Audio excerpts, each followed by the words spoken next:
തിരുനാമത്തിന് മഹത്വമുണ്ടാകട്ടെ. പുറപ്പാടിൻ്റെ പുതിയ എപ്പിസോഡിലേക്ക് ഏവരെയും സ്വാഗതം ചെയ്യുന്നു. ഇന്നത്തെ ചിന്തയ്ക്കായിട്ട് എടുത്തിരിക്കുന്ന വേദഭാഗം വെളിപാട് പുസ്തകം 2-ാം അധ്യായം 4-ാം വാക്യമാണ്.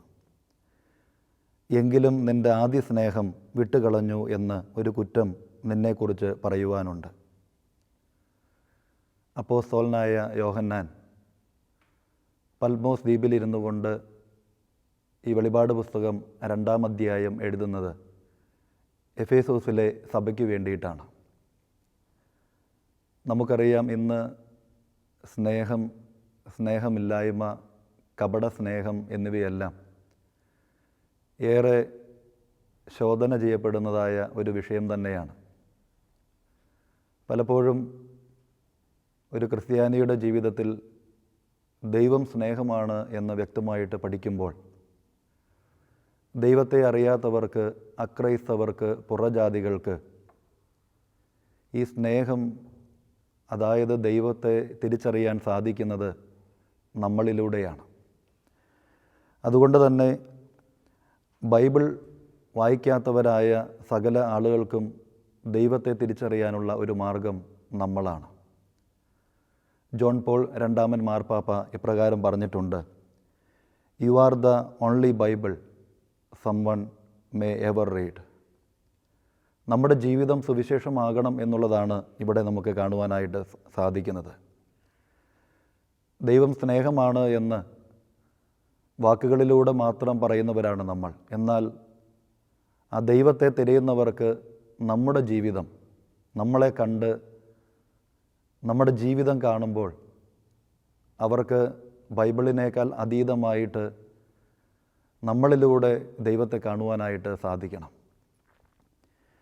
2-ാം അധ്യായം 2-ാം വാക്യത്തിലൂടെ കടന്നു പോകുമ്പോൾ നമുക്ക് കാണാൻ സാധിക്കും: ഞാൻ നിൻ്റെ പ്രവൃത്തിയും പ്രയത്നവും സഹിഷ്ണുതയും, ദുഷ്ടന്മാരെ നിനക്ക് വഹിക്കുവാൻ കഴിയാത്തതും, അപ്പോസ്തലന്മാരില്ലാതിരിക്കെ തങ്ങൾ അപ്പോസ്തലന്മാരെന്ന് പറയുന്നവരെ കള്ളന്മാരെന്ന് കണ്ടതും, എൻ്റെ നാമനിമിത്തം നീ സഹിച്ചതും തളർന്നു പോകാത്തതുമെല്ലാം ഞാൻ അറിയുന്നു. എഫേസോസിലെ സഭയെക്കുറിച്ചാണ് ഇവിടെ പറയുന്നത്. വളരെ ശക്തമായിട്ട് നിന്നിരുന്ന ഒരു സഭയായിരുന്നു.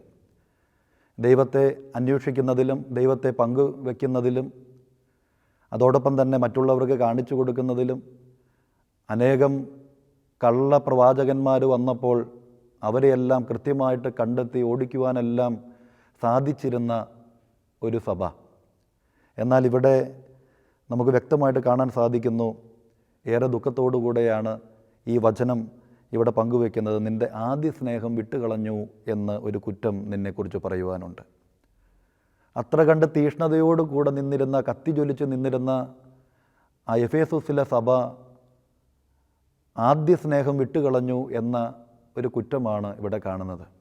ഈ വചനം വായിക്കുമ്പോൾ പലപ്പോഴും എനിക്ക് അനുഭവപ്പെടാറുള്ള ഒരു കാര്യം, ഇതൊരു പക്ഷേ നമ്മളെല്ലാവരോടുമാണ്, പ്രത്യേകിച്ച് എന്നോടുമാണ് ഈ വചനം പറയുന്നത് എന്ന് തോന്നിപ്പോകാറുണ്ട്. നമ്മുടെ എല്ലാം ജീവിതത്തിലും ഈ ഒരു അവസ്ഥയിലൂടെ നമ്മൾ കടന്നു പോയിട്ടുണ്ടാകും. എന്താണ് ആദ്യ സ്നേഹം? First love.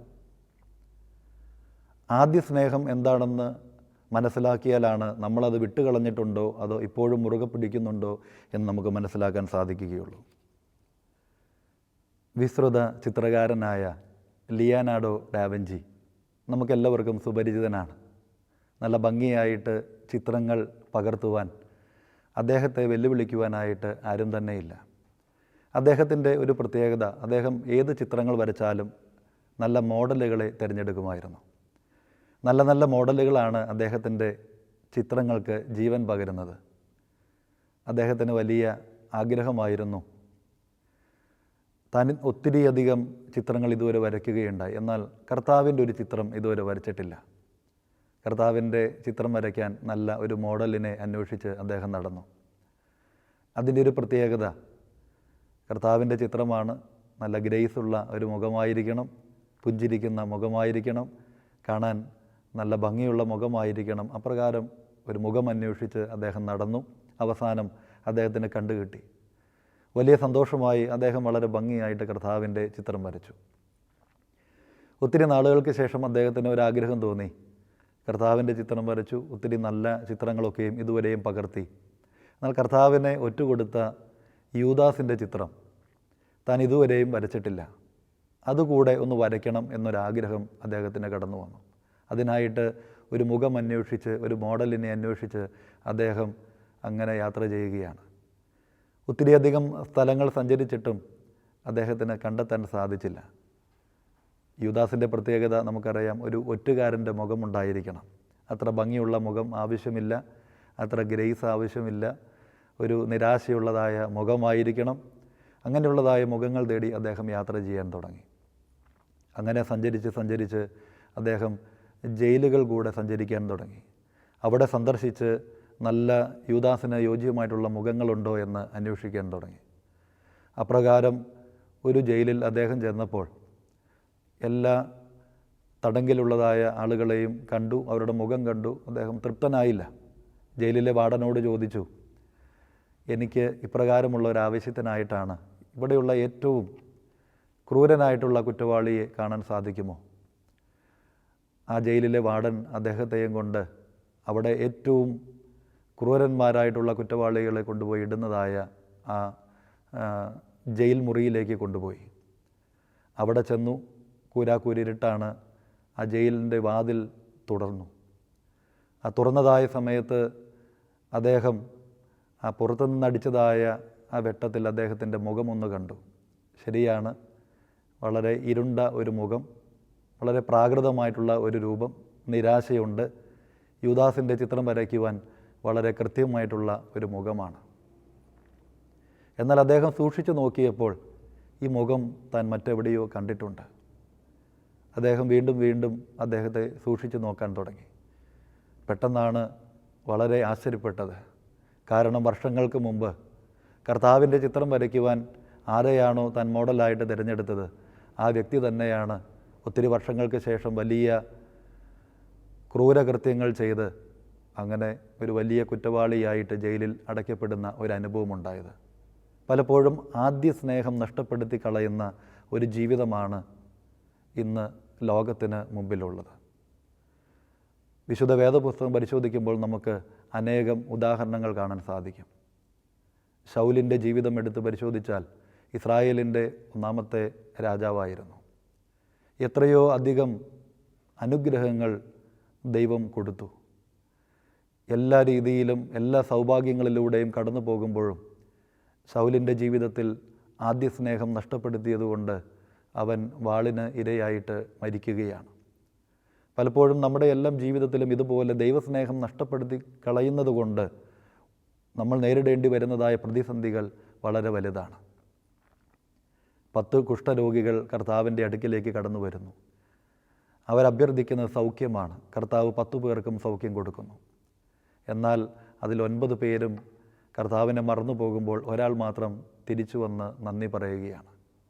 ആദ്യ സ്നേഹം നഷ്ടപ്പെടുത്തി കളയുന്ന ഉദാഹരണങ്ങൾ നമുക്ക് അനേകം കാണുവാനായിട്ട് സാധിക്കും. എൻ്റെ നാട്ടിൽ 36 വയസ്സായിട്ടും വിവാഹം കഴിയാത്ത ഒരു വ്യക്തിയുണ്ടായിരുന്നു. നല്ല പ്രാർത്ഥനയാണ്, പ്രാർത്ഥനാ ജീവിതമാണ്. എന്നും കർത്താവിൻ്റെ തിരുസന്നിധിയുടെ മുമ്പാകെ മുട്ടുമടക്കും. ആവശ്യം വിവാഹം നടക്കുക എന്നുള്ളതാണ്. അങ്ങനെ സമ്പന്നയായ ഒരു യുവതി വീട്ടിലെ എന്തൊക്കെയോ സാഹചര്യങ്ങൾ കൊണ്ട് വിവാഹം നടക്കാതിരുന്നു. ആ പെൺകുട്ടിയെ ഇദ്ദേഹത്തിന് വധുവായിട്ട് ലഭിക്കുകയും ഇവരുടെ വിവാഹം വളരെ ഭംഗിയായിട്ട് നടക്കുകയും ചെയ്തു. വളരെ സന്തോഷമായിട്ട് ജീവിക്കുന്നു. പക്ഷേ ഒരു മാറ്റം മാത്രം, ഇപ്പോൾ ദേവാലയത്തിലേക്ക് കാര്യമായിട്ട് വരാറില്ല, പ്രാർത്ഥനയ്ക്കായിട്ട് വരാറില്ല. നമ്മുടെ എല്ലാം ജീവിതത്തിലും ഇതുപോലെ സമാനമായിട്ടുള്ളതായ സാഹചര്യങ്ങളുണ്ട്.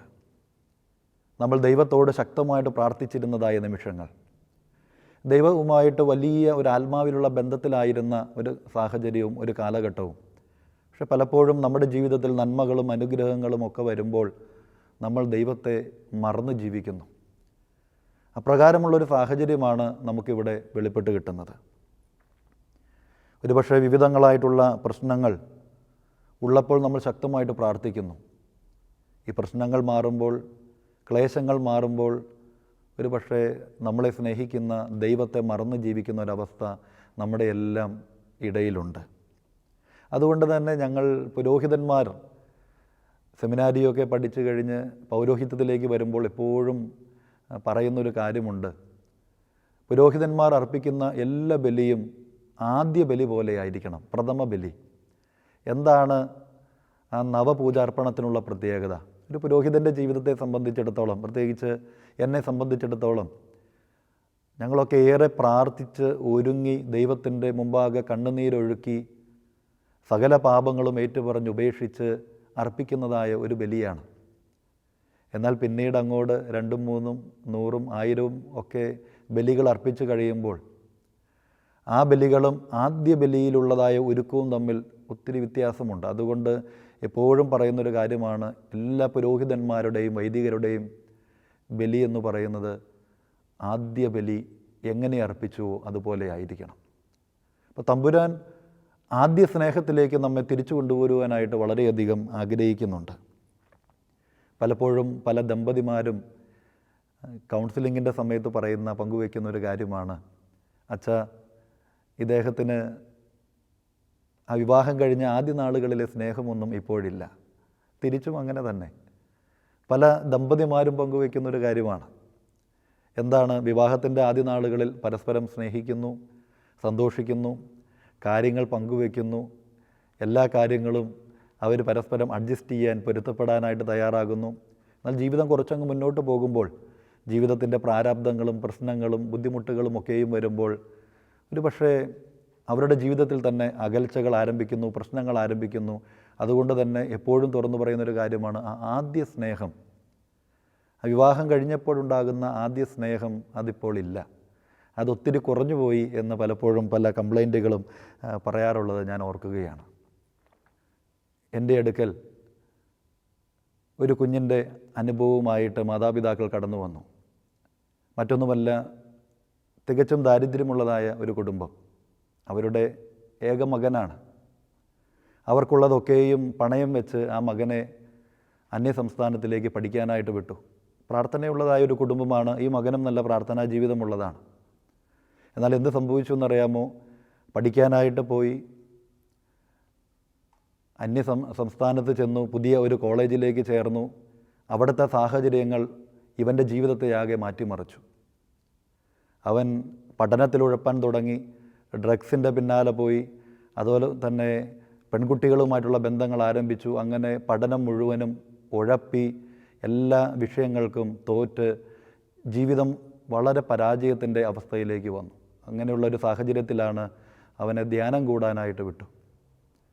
ആ മകൻ്റെ ജീവിതത്തിൽ ആ ധ്യാനം ഒരു വലിയ തിരിച്ചറിവുണ്ടാക്കി. അവൻ മനസ്സിലാക്കി, എൻ്റെ ജീവിതത്തിൽ മാതാപിതാക്കളും എൻ്റെ ദേവാലയവും സൺഡേ സ്കൂളും എല്ലാം പകർന്നു തന്ന ആ ആത്മീയ ചൈതന്യവും ആ ആദ്യ സ്നേഹവും ദൈവവുമായിട്ടുള്ള ബന്ധവും അത് ജീവിതത്തിൻ്റെ ഏതൊക്കെയോ നിമിഷങ്ങളിൽ നഷ്ടപ്പെട്ടു പോയി. അവനത് തിരിച്ചറിഞ്ഞു, മാനസാന്തരത്തിൻ്റെ അനുഭവത്തിലേക്ക് വന്നു. അവൻ ദൈവം മുമ്പാകെ സകലവും സമർപ്പിച്ചു.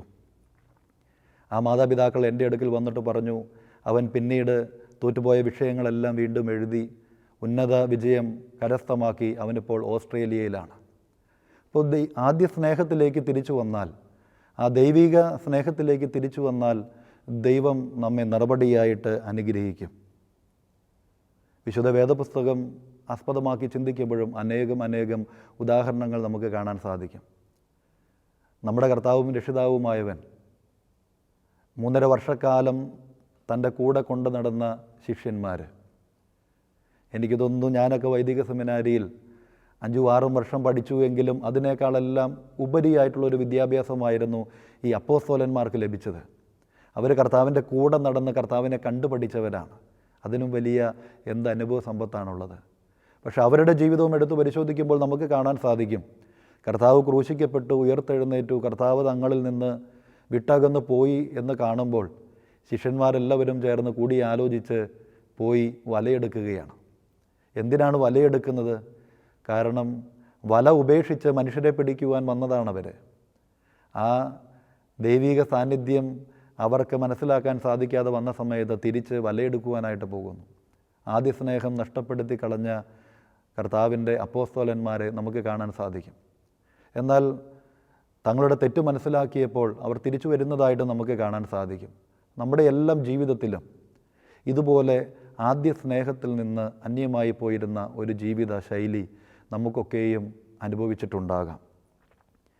പരിശുദ്ധനായ പൗലോസ് ലീഹ 2 തിമോത്തിയോസിന് എഴുതിയ ലേഖനം 4-ാം അധ്യായം 10-ാം വാക്യം വായിക്കുമ്പോൾ ദേമാസ് എന്നെ വിട്ടുപോയി എന്ന് വളരെ സങ്കടത്തോടുകൂടെ പൗലോസ് ലീഹ പറയുന്നുണ്ട്. ദേമാസ് ഒരു കൂട്ടുശിഷ്യനായിരുന്നു. എല്ലാ കാര്യങ്ങളിലും വചനം സുവിശേഷിക്കുന്നതിനുമെല്ലാം കൂടെ നിന്നിരുന്ന ഒരു വ്യക്തിയായിരുന്നു.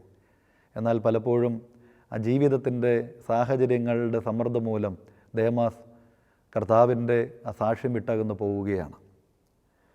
ദൈവസ്നേഹം വിട്ടുപോയവരിൽ അനേകം ശിഷ്യന്മാരും സഹശിഷ്യന്മാരും കർത്താവിൻ്റെ കൂട്ടുവേലക്കാരും ഇന്ന് ഈ കാലഘട്ടത്തിലും അനേകം ക്രൈസ്തവർ അതിന് സാക്ഷ്യമായിട്ടുണ്ട് എന്ന് പറയേണ്ടതായിട്ടുണ്ട്. അതുകൊണ്ട് തന്നെയാണ് കർത്താവിൻ്റെ നാമത്തിൽ ആരംഭിക്കുന്ന പല പ്രസ്ഥാനങ്ങളും പല കൂട്ടായ്മകളും ദൈവിക ചൈതന്യമില്ലാതെ പോകുന്നതിൻ്റെ ഒരു കാരണവും അതുതന്നെയാണ്. അതിൻ്റെ പ്രാരംഭ കാലഘട്ടത്തിൽ ദൈവത്തെ മുറുകെ പിടിച്ചു, ദൈവസ്നേഹത്തെ മുറുകെ പിടിച്ചു, ദൈവത്തോട് ശക്തിയായിട്ട് പ്രാർത്ഥിച്ചു, അങ്ങനെയെല്ലാം മുന്നോട്ട് പോയി. എന്നാൽ അവിടെ കൃപയും അനുഗ്രഹങ്ങളുമെല്ലാം വർദ്ധിച്ചപ്പോൾ അവിടെ പ്രവർത്തിക്കുന്നവരായിട്ടുള്ള ആളുകൾക്ക് ആ ആദ്യ സ്നേഹം നഷ്ടപ്പെടുത്തി കളഞ്ഞിട്ട് ഭൗതികമായിട്ടുള്ള സാഹചര്യങ്ങളിൽ കൂടുതലായിട്ട് മുഴുകുവാനായിട്ട് തുടങ്ങുന്നു. ഇന്ന് നമ്മുടെ ദേവാലയങ്ങളിലും അനുബന്ധ പ്രസ്ഥാനങ്ങളിലുമെല്ലാം നമുക്ക് കാണാൻ സാധിക്കുന്നത് അതുതന്നെയാണ്. അതുകൊണ്ട് അത്ഭുതങ്ങൾ തേടി യാത്രയാകുന്നവർക്ക്, പ്രതിസന്ധികളിൽ പെടുന്നവർക്ക്, ദ്രവ്യത്തിൻ്റെ പിന്നാലെ, നേട്ടത്തിൻ്റെ പിന്നാലെ യാത്രയാകുന്നവർക്ക്, വിചാരിക്കുന്ന വിഷയങ്ങൾ നടക്കാതെ വരുന്നവർക്കൊക്കെയും ഈ ആദ്യ സ്നേഹം നഷ്ടപ്പെടുത്തി കളയുവാനുള്ളതായ ഒരു സാധ്യതയുണ്ട്. അതുകൊണ്ട് തന്നെ വെളിപാട് പുസ്തകം 2-ാം അധ്യായം 5-ാം വാക്യത്തിൽ നമുക്ക് കാണുവാനായിട്ട് സാധിക്കും. നീ ഏതിൽ നിന്ന് വീണിരിക്കുന്നു എന്നോർത്ത് മാനസാന്തരപ്പെട്ട് ആദ്യത്തെ പ്രവൃത്തിയിലേക്ക് വരിക. ഏതിൽ നിന്ന് വീണിരിക്കുന്നു എന്നോർത്ത് മാനസാന്തരപ്പെടുക. നമ്മുടെ ജീവിതത്തിൽ ആദ്യ സ്നേഹത്തിലേക്ക് തിരിച്ചു വരുവാനുള്ള ഏകമാർഗം നമ്മൾ വീണിരിക്കുന്ന വിഷയം ഏതാണെന്നോർത്ത് മാനസാന്തരപ്പെട്ട് തിരികെ വരിക എന്നുള്ളതാണ്. അതുകൊണ്ട് ഇന്നത്തെ ഈ അനുഗ്രഹീത സന്ദേശം കേൾക്കുന്ന എല്ലാ ദൈവമക്കളും നമ്മുടെ ജീവിതത്തിലേക്ക് ഒന്ന് കണ്ണോടിക്കുക. വ്യക്തിപരമായിട്ട് നമ്മുടെ ഹൃദയത്തിലേക്ക്, നമ്മുടെ ശരീരത്തിലേക്ക്, നമ്മുടെ കുടുംബങ്ങളിലേക്ക് ഒന്ന് കണ്ണോടിക്കുക. ഞാനും നിങ്ങളും ആ ദൈവസ്നേഹത്തെ ഏതെല്ലാം കാര്യങ്ങൾ കൊണ്ടാണോ നഷ്ടപ്പെടുത്തി കളഞ്ഞത്, ഏതെല്ലാം വിഷയങ്ങളാണോ എൻ്റെ ജീവിതത്തിൽ ഞാനും എൻ്റെ ദൈവവുമായിട്ടുള്ള ബന്ധത്തിൽ നിന്ന് അകന്നു പോകാൻ ഇടയായിട്ടുള്ളത്, ആ എല്ലാ സാഹചര്യങ്ങളെയും ഇന്നേ ദിവസം ഈ വചന സന്ദേശം കേൾക്കുന്ന മാത്രയിൽ തന്നെ പൂർണ്ണമായിട്ടും ഉപേക്ഷിച്ച് കളയുവാനായിട്ട് നമുക്ക് സാധിക്കണം. നമ്മുടെ ജീവിതത്തിൽ നാഥനും അത്താണിയുമായിട്ടുള്ളവൻ്റെ കരങ്ങളിലേക്ക് പൂർണ്ണമായിട്ടും സമർപ്പിക്കണം. അപ്രകാരമുള്ള ഒരു സമർപ്പണ ജീവിതം നമുക്ക് എക്കാലവും സന്തോഷവും സമാധാനവും പ്രദാനം ചെയ്യും. അതുകൊണ്ട് തന്നെ നീ ഏതിൽ നിന്ന് വീണിരിക്കുന്നു എന്നോർത്ത് മാനസാന്തരപ്പെട്ട് ആദ്യത്തെ പ്രവൃത്തി ചെയ്യുക. ജീവിതത്തിൽ തെറ്റ് ചെയ്യാത്തവരായിട്ട് ആരുമില്ല. ധൂർത്തപുത്രൻ്റെ ഉപമയിലൂടെ നമുക്കൊന്ന് കടന്നു പോകാം. ജീവിതത്തിലെ എല്ലാ സൗഭാഗ്യങ്ങളും അനുഭവിച്ച് ജീവിച്ചതായ ഒരു മകനായിരുന്നു. എന്നാൽ അപ്പൻ്റെ ആ സ്നേഹവും വാത്സല്യവും ഒന്നും അതിൻ്റേതായ രീതിയിൽ അനുഭവിക്കുവാൻ തയ്യാറാകാതെ ഭൗതികമായിട്ടുള്ള ജീവിത സാഹചര്യങ്ങളിലൂടെ കടന്നു പോവുകയാണ്. അപ്പൻ്റെ സമ്പത്ത് നഷ്ടപ്പെടുത്തുന്നു, ജീവിത വിശുദ്ധി നഷ്ടപ്പെടുത്തുന്നു, കൂട്ടുകാരോടുകൂടെ ജീവിതം ദൂർത്തടിച്ച് നശിപ്പിക്കുന്നു. ആദ്യ സ്നേഹത്തിൽ നിന്നും പൂർണ്ണമായിട്ടും ഉരിയപ്പെട്ടതായ ഒരു വ്യക്തിത്വത്തെ വേദപുസ്തകം നമുക്ക് സാക്ഷിച്ചു തരികയാണ്. അദ്ദേഹത്തിൻ്റെ ജീവിതത്തിൽ ഏതെല്ലാം നല്ലതായ വശങ്ങളുണ്ടായിരുന്നോ അതിൽ നിന്നെല്ലാം മാറ്റപ്പെട്ട് അദ്ദേഹം തിന്മയുടേതായ അവസ്ഥയിലൂടെ കടന്നു പോകുന്നു, അശുദ്ധിയുടെ മാർഗത്തിലൂടെ കടന്നു പോകുന്നു, പാപച്ചെളിയിലേക്ക് വീഴുകയാണ്. പന്നികളുടെ ഭക്ഷണം കഴിക്കുവാൻ മാത്രം അധപതിച്ചു പോകുന്നതായ അവസ്ഥ. ഇന്ന് നമ്മുടെ എല്ലാം വ്യക്തിപരമായിട്ടുള്ള ഒരു ജീവിതം എടുത്ത് പരിശോധിച്ചാൽ പുറമേ മേന്മയുള്ള വസ്ത്രങ്ങൾ ധരിച്ച് നമ്മൾ നിൽക്കുന്നുണ്ടെങ്കിലും അകമേ നമ്മുടെ എല്ലാം ജീവിതത്തിലും പാപത്തിൻ്റെ ചെളി പുരണ്ടിരിക്കുകയാണ്. ഏതെല്ലാം സാഹചര്യങ്ങളിലോ നമ്മളൊക്കെയും ധൂർത്തപുത്രന്മാരായി മാറിയിട്ടുണ്ട്. ഒരുപക്ഷെ പ്രകടമായിട്ട് മറ്റുള്ളവർക്ക് മനസ്സിലാക്കുവാൻ സാധിക്കുന്നില്ലായിരിക്കാം. എന്നാൽ ധൂർത്തപുത്രൻ്റെ ഒരു ഉപമ എൻ്റെയും നിങ്ങളുടെയും എല്ലാം ഹൃദയത്തിൽ ഒളിഞ്ഞിരിക്കുന്നുണ്ട്. അതുകൊണ്ട് തന്നെ പലപ്പോഴും ആ ആദ്യ സ്നേഹത്തെ നഷ്ടപ്പെടുത്തി പോകുന്നവരിൽ ഒന്നാമത്തെയാൾ ഞാനും നിങ്ങളുമാണ്. ഏദൻ്റെ പറുദീസായിൽ ദൈവം നമുക്ക് തന്നതായ ആ സ്നേഹം.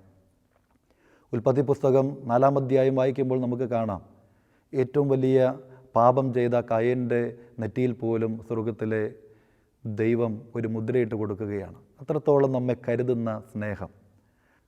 ഏദൻ തോട്ടത്തിൽ നമ്മൾ അനുഭവിച്ചതായ ആ സ്നേഹം, പൂർവികരായ പിതാക്കന്മാർക്ക് പകർന്നു കിട്ടിയതായ സ്നേഹം, ജീവിതത്തിൻ്റെ യാത്രയിൽ മറ്റൊരു ധൂർത്തപുത്രനായി ഞാനും നിങ്ങളും മുന്നോട്ട് പോകുമ്പോൾ ഏതൊരവസ്ഥയിലാണോ, ഏതൊരു പാപച്ചെളിയിലാണോ നമ്മൾ ഏർപ്പെട്ടിരിക്കുന്നത്, അതിനെ കഴുകി ഒരു ജീവിത വിശുദ്ധിയുടെ അനുഭവത്തിലേക്ക് കടന്നു വരുവാനായിട്ട് നമുക്ക് സാധിക്കണം. യോഹന്നാൻ്റെ സുവിശേഷത്തിൽ നമ്മൾ കാണുന്നുണ്ട്, ഞാൻ നിന്നെ കഴുകാഞ്ഞാൽ നിനക്ക് എന്നോടുകൂടെ പങ്കില്ല. കർത്താവായ യേശു ക്രിസ്തു കഴുകുവാൻ തക്കവണ്ണം നമുക്ക് വിട്ടുകൊടുക്കാനായിട്ട് സാധിക്കണം. കർത്താവ് എപ്രകാരമാണ് നമ്മെ കഴുകുന്നത്? പരിശുദ്ധ സഭ നമുക്ക് കൽപ്പിച്ചു തന്നിരിക്കുന്ന അതിനുള്ള ഏകമാർഗം വിശുദ്ധ കുമ്പസാരമാണ്. ഇന്ന് പലപ്പോഴും പല ആളുകളും സഭയിൽ ഹൂസോയോ പ്രാർത്ഥന എന്നൊരു ഭാഗമുണ്ട്. പാപങ്ങൾ ഏറ്റുപറയേണ്ട പുരോഹിതൻ്റെ മുമ്പിൽ വെറുതെ വന്ന് നിന്നാൽ മതി, ഒരു കുരിശ് വരച്ച് കഴിയുമ്പോൾ പാപങ്ങൾ മോചിക്കപ്പെടും. പല ആളുകളും അതൊരു വലിയ എക്സ്ക്യൂസായിട്ട് എടുത്തിരിക്കുകയാണ്. എന്നാൽ പരിശുദ്ധ സഭ കൃത്യമായിട്ട് പറഞ്ഞു പഠിപ്പിക്കുകയാണ്, വിശുദ്ധ കുമ്പസാരം 40 ദിവസത്തിൽ ഒരിക്കലെങ്കിലും കൃത്യമായിട്ട് നടത്തിയിരിക്കണം. ഏത് സമയത്തും പാപിക്ക് കുമ്പസാരിക്കാം. പ്രിയമുള്ളവരെ, കുമ്പസാരം എന്നുള്ള കൂദാശയിലൂടെ നമ്മുടെ ജീവിതത്തിൽ അറിവോടോ അറിവ് കൂടാതെയോ മനസ്സോടോ മനസ്സ് കൂടാതെയോ ചെയ്തിട്ടുള്ളതായ സകല പാപങ്ങളും പരിഹരിക്കപ്പെടുവാൻ അത് മതിയായതാണ്. കർത്താവിൻ്റെ കാൽവരി ക്രൂശിലെ തിരുരക്തം ചുരിയപ്പെട്ടത് എനിക്കും നിങ്ങൾക്കും വേണ്ടി കൂടെയാണ്. ആ കർത്താവിൻ്റെ കാൽവരിയിലെ തിരുരക്തമാണ് നമ്മുടെ നെറുക മുതൽ ഉള്ളംകാൽ വരെയും ഒഴുകി പാപങ്ങൾ മോചിക്കുന്നത്. അതുകൊണ്ട് ആദ്യ സ്നേഹത്തിലേക്ക് തിരിച്ചു വരുവാൻ ഒട്ടും പ്രയാസമുള്ള ഒരു കാര്യമല്ല, വളരെ എളുപ്പമാണ്. വിശുദ്ധ കുമ്പസാരം എന്നുള്ള അനുഭവത്തിലൂടെ നമ്മൾ കടന്നു പോയാൽ, വിശുദ്ധ കുമ്പസാരത്തിലൂടെ എല്ലാ പാപങ്ങളും ഏറ്റുപറഞ്ഞാൽ, അശുദ്ധിയെ നമുക്ക് നീക്കിക്കൊണ്ട് വിശുദ്ധിയുടെ അനുഭവത്തിലേക്ക് കടന്നു വരുവാനായിട്ട് സാധിക്കും. അപ്രകാരമുള്ള ഒരു ദൈവസ്നേഹം അനുഭവിക്കുവാൻ നമ്മെ തന്നെ സ്വയം ഒന്ന് ശോധന ചെയ്യുവാനായിട്ട് സാധിക്കണം. പലപ്പോഴും നമ്മുടെ എല്ലാം കാഴ്ച പുറമേയിലേക്കാണ്. മറ്റുള്ളവരിലേക്കും ഈ സമൂഹത്തിൽ എന്ത് നടക്കുന്നു, ഈ സമൂഹത്തിലെ പ്രശ്നങ്ങൾ, ലോകകാര്യങ്ങളൊക്കെയും നമ്മൾ നോക്കാറുണ്ട്.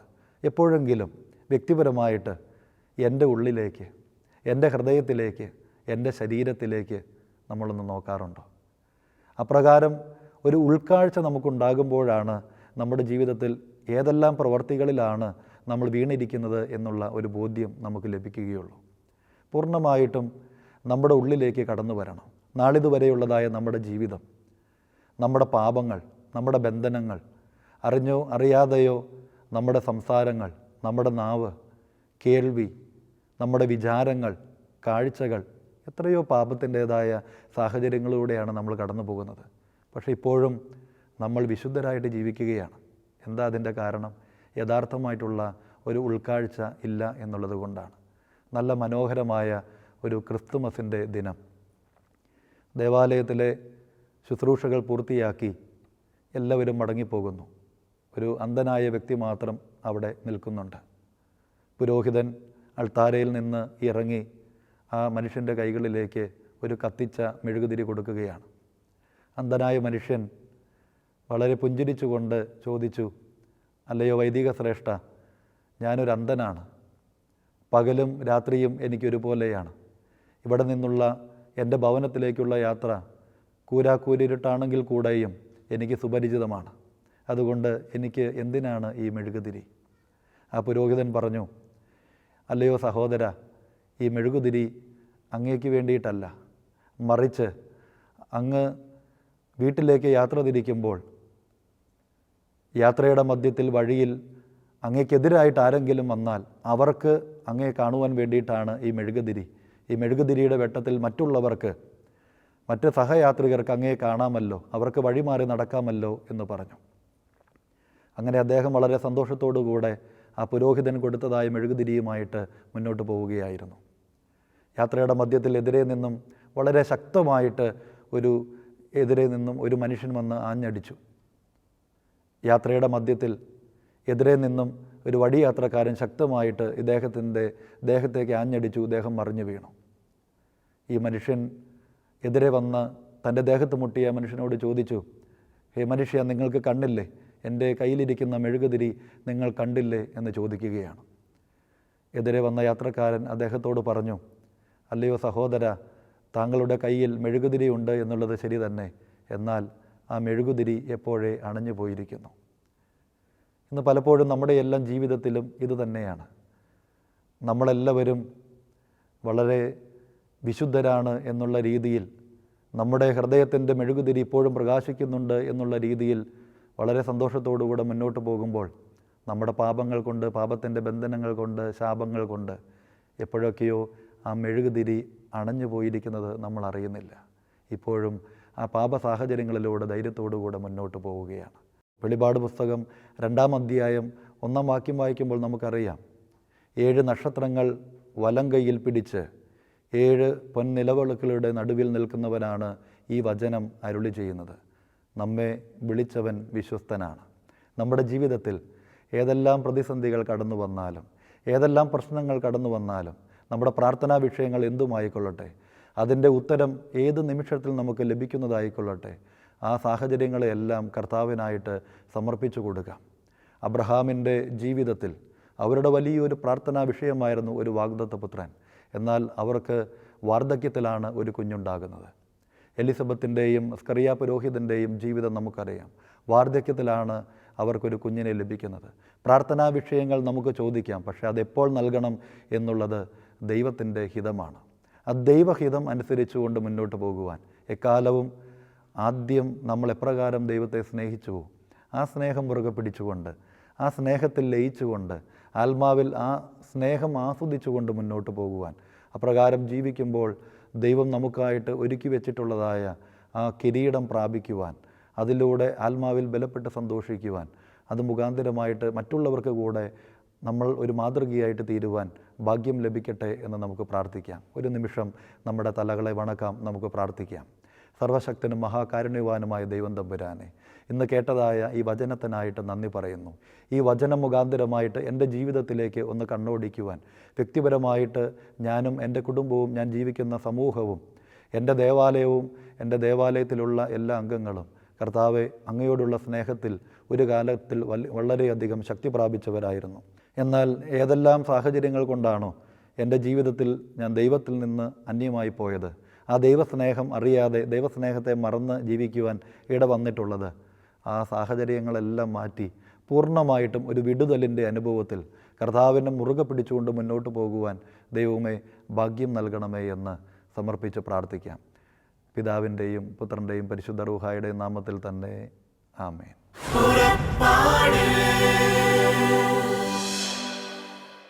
ഈ പ്രോഗ്രാമിനെ കുറിച്ചുള്ള നിങ്ങളുടെ വിലയേറിയ അഭിപ്രായങ്ങളും നിർദ്ദേശങ്ങളും ഇമെയിലിലൂടെ ഞങ്ങളെ അറിയിക്കുക. പുറപ്പാട്.ua@gmail.com